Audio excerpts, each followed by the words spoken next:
Joseph. Hi, Joseph. Hi, how you doing? Good.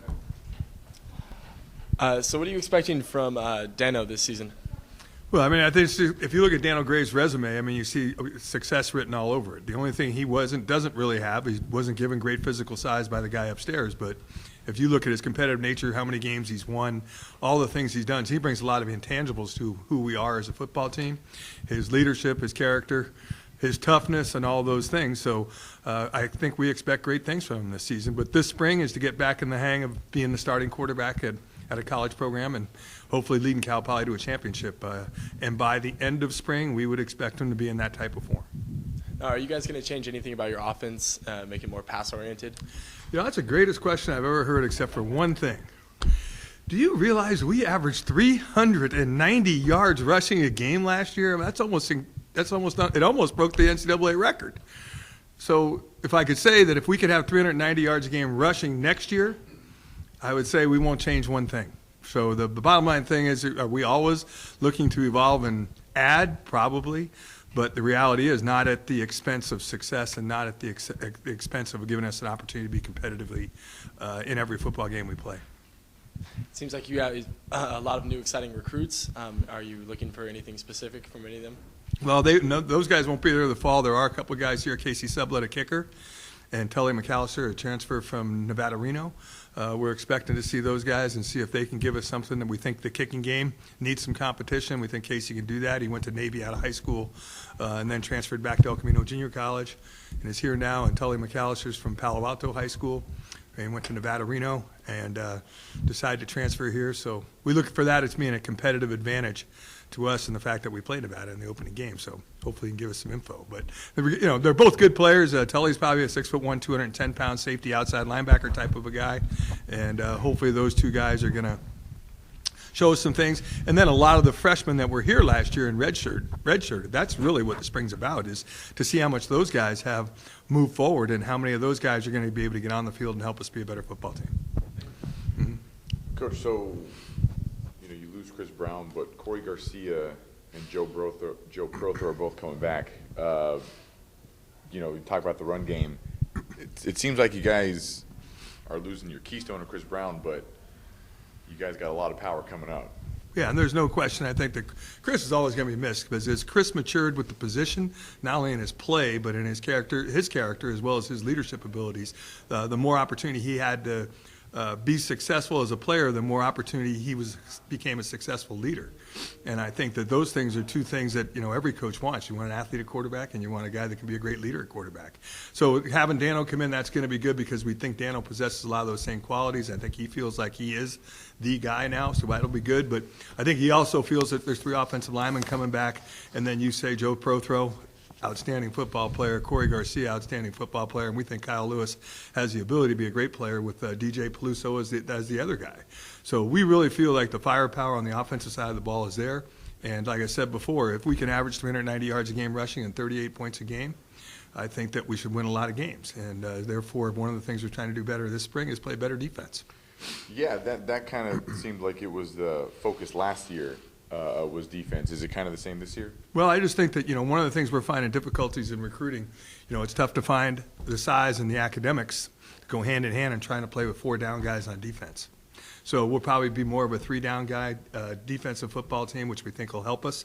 And we'll put a little bit more speed on the field because we'll play with 4 linebackers now and instead of 4 down linemen. And we think those changes can help us. But like I said, the ever-evolving game of football and what people are doing on offense now, that those numbers were not good and they're not acceptable by any stretch of the imagination. But the reality of the situation is you're going to be in the mid to low 20s and you're going to think you had a great defensive season because the game has changed, the number of plays being run, some of the rules have been written for the offense to be more successful. So our defense all defenses have challenges, and it's the defenses that probably play the best are the teams that win the most. And I think if you looked at North Dakota State at our level, they're living proof.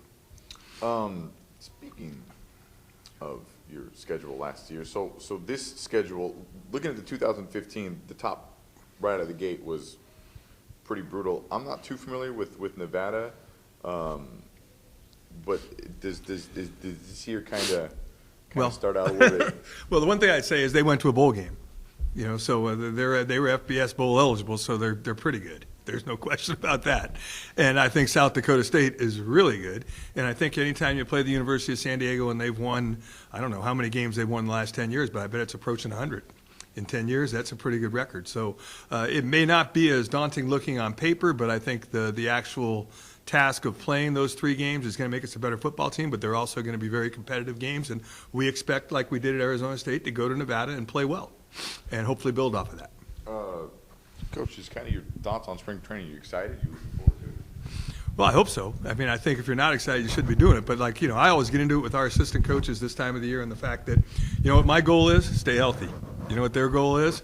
Let's go outside and play football, you know. And I got to tell those coaches sometimes to calm down. The real goal, in my opinion, of spring football is to see those guys that did not play a lot last year, how much like they've emerged as players and who can help us and who can really fill the seniors that left. A couple offensive linemen, there's going to be some challenges there, no question. 3 wide receivers, that's going to be extremely challenging, no question about that. We're moving Kevin Griffin from safety to corner, which is going to give us the opportunity to have 2 6-foot corners for the first time since I've been here.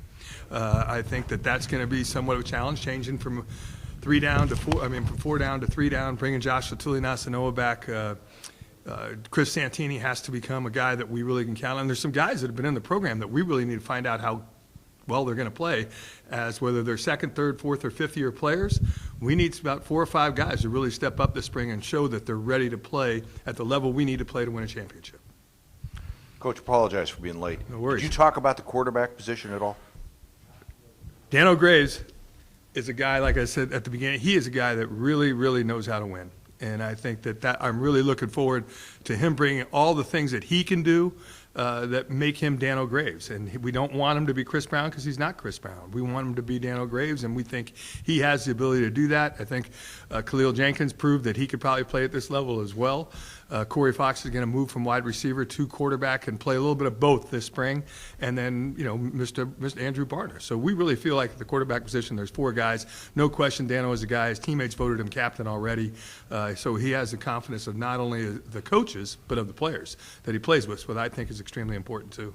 Now, you watching tape at all of these guys like Nevada? Are you looking at tape already? Correct.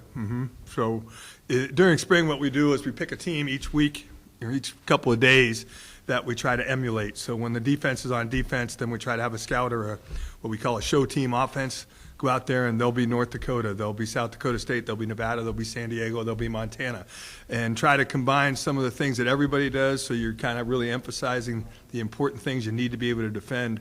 But really, it's by opponent. Yeah, there's no question that we spent a lot of time on them. The offensive side of the ball is a little bit different because we see such a little bit of everything because of what we do. So we practice a little bit of everything in the spring because that's what we're probably going to see. That game in Nevada, that could be, a lot of people there, I would think. Yeah, well, I would hope that we'll get a good crowd, and with our Sacramento contingency that we have on our team, I wouldn't doubt that we'll have a good crowd at that game. And I think that, like our guys last year, Arizona State, and everybody said that the 75 or 70, whatever it was, 1,000 people will intimidate you. Well, it was the exact opposite. It excites you.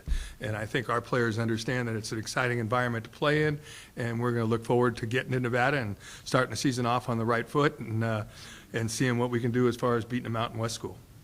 Thank you. Great. Thank you, guys. And Larry, thank